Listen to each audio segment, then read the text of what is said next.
Sud Radio présidentielle 2022. Bonjour Éric Revel. Bonjour Éric.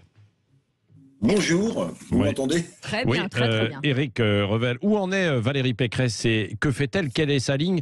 Son récit électoral en quelque sorte, hein?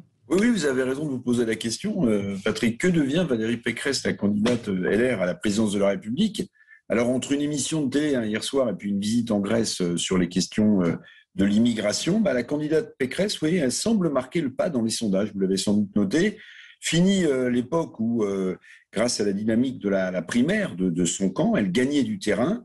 Elle fait aujourd'hui jeu égal avec Marine Le Pen, distancée toujours au premier tour par le président sortant, Emmanuel Macron.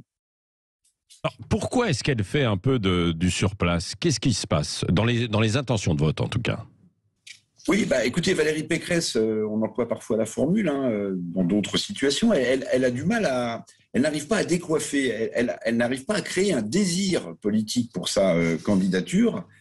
Sa campagne manque de fantaisie. Certains de ses amis politiques le disent même. Elle est appliquée, c'est vrai, elle est sérieuse, elle est classique, mais elle manque de folie. Valérie Pécresse donne finalement l'impression de reprendre la balle au bond des polémiques, des idées d'autres candidats, mais elle tarde à mettre ses propres idées sur la table, à imposer son tempo, à imposer son programme économique ou social. Et cette difficulté-là explique, à mon sens, pourquoi elle patine dans les sondages en ce moment. Oui, mais vous êtes sévère parce qu'elle est quand même plutôt bien placée dans les sondages, quoi. Elle arrive en 2e ou 3e position, Éric. Oui, alors sévère, oui, Patrick, si vous voulez, mais enfin, c'est quand même elle qui s'était auto-désignée à propos de sévérité. Je suis un tiers Thatcher, 2 tiers Merkel, vous voyez, donc question sévérité, elle a campé un personnage qui l'était tout autant.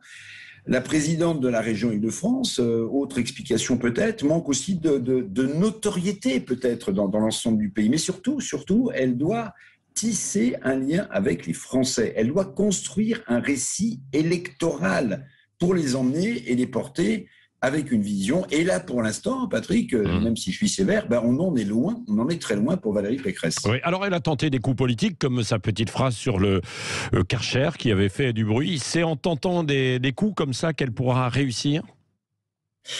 Écoutez, l'affaire du Karcher, elle a sans doute voulu faire plaisir à Nicolas Sarkozy en réhabilitant, en réutilisant l'expression « je vais donner un coup de Karcher », faire un clin d'œil aussi aux électeurs sarkozystes, orphelins de l'ancien chef de l'État. Mais sa formule vintage, on l'avait commenté sur la forme et sur le fond, n'a pas touché la cible.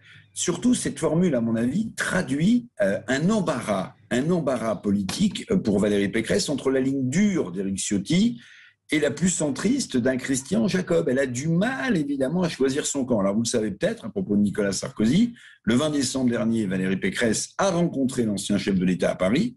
Il lui aurait conseillé d'impulser un tempo, justement, de raconter, comme je vous le disais, une histoire aux Français, de tisser un lien.